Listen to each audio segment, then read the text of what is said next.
Hey, Tracy here. Thank you for joining me today. Today we continue our series on the Magician card and tied in with the planet Mercury. Um, Mercury rules over communication.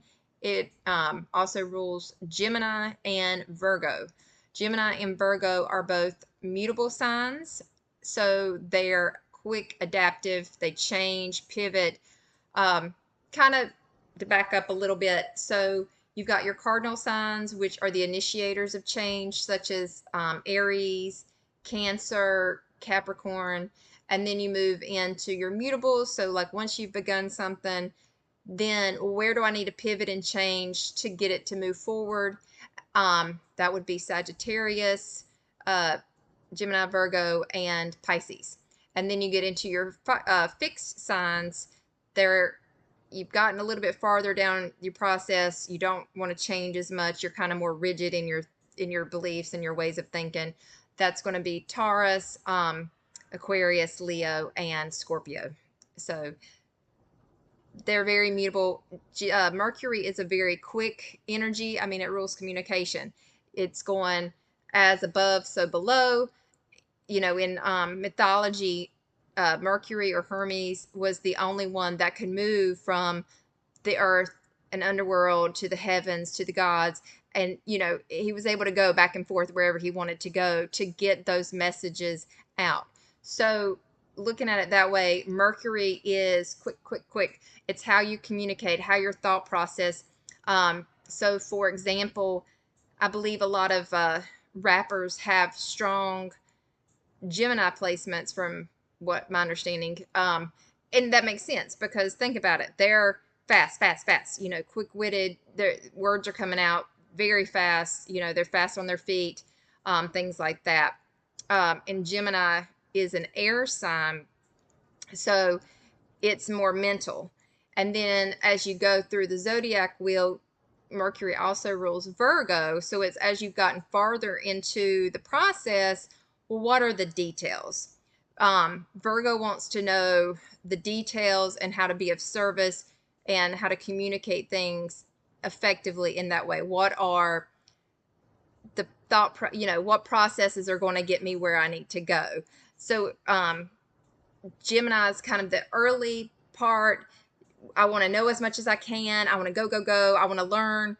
It's, pretty, surface level. I want to learn and do this. And I'll have more on the Gemini and Virgo. But just talking about how it rules communication, it's asking questions, it's talking. It just wants to know and kind of have its hands everywhere and kind of see and feel. And then as you go through, you get down to Virgo. It's grounded earth sign, and it's more in the process. Think a spreadsheet, perfectionism. It wants to really take the information that we've learned along the way and really, how is this information laid out? How can I, make it work? How does it fit into the system? And really do the work to go to the next level, which would be Libra, working with people, but I'm not getting into that in this video. But anyway, so yeah, so Mercury is how we communicate. You hear people talk about Mercury retrograde occurs about 3 times a year, about 3 weeks or so. When a planet goes retrograde, all that energy that we feel outward, so with our expressions of communication, since we're talking about Mercury, it all turns inward. So how have we been communicating outward we start to feel that energy inward, and it depends on the house and sign. That's a whole nother video. But yeah, so and it goes retrograde so much because Mercury is the closest to the sun, so it's got the shortest planet, like besides the moon. The moon goes through the zodiac in 28 days, and for Mercury it's going to be 88 because it cannot get but I think 28 degrees from the sun in the zodiac. It's just right there with the sun. So it's got a fast, it just moves. It's you're coming down, linking it back to the Magician card, you're coming down and creating your reality. So you need to, all that energy and vibration is communicating with you and your subconscious constantly, whether you realize it or not. So Mercury is that movement of taking what you're seeing or feeling or the energy you're experiencing and really kind of showing you your reality and help you create it. So it's helping to create, with the four elements.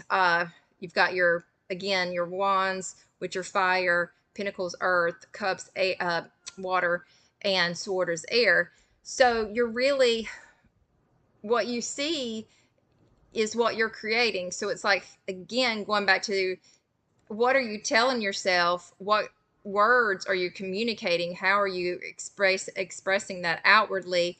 And then seeing that. So everything to create your reality is by your thought. And again, because everything comes from thought, it's our imagination, because everything is linked to the oneness of consciousness.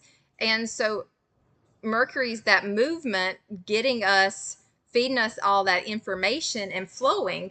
And yeah, so it's a pretty easy planet to understand. It's very it's just so fast, because you look at some people and they have really wonderful placed Mercuries where they are excellent communicators.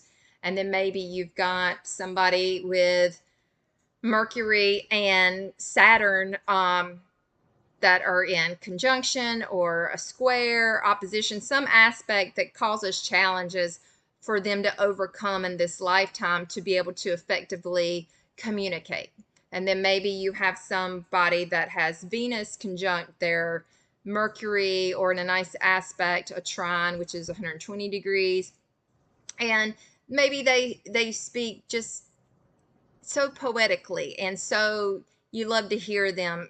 They're great orators. Barack Obama, for example, I don't know his chart, but he could really speak in a way that he was a great communicator. He was really good at communicating his ideas. And this is not a political post. I don't care what your opinions are about him, but he could talk, and get people engaged in a different way that we had seen for a while. So that's Mercury. It's communication and ruling all that. And just with the Magician, it's tying in from the consciousness of all and bringing that down and receiving those messages, and how it creates our reality. So again, it all comes back to be mindful of what you tell yourself, be mindful of what you expose yourself to, print media, social media, everything. And because you want to make sure the communication that you hear, see, experience helps you form the reality that you want to form. Because again, it's the bridge to heaven and earth. And so you are you're co-creating with the universe. So make sure that the communication is what you want to experience. Yeah. So thank you for joining me. And if you have any questions, if you want more clarification, please feel free. And again, Gemini and Virgo, I didn't want to talk too much about those. They do have their own corresponding tarot card, so I'll get a little bit more in depth with those, and we'll kind of go from there. So next, I will also post the yoga flow and the meditation linking Mercury and the Magician as well. But thank you for joining me, and I look forward to seeing you again soon. Bye.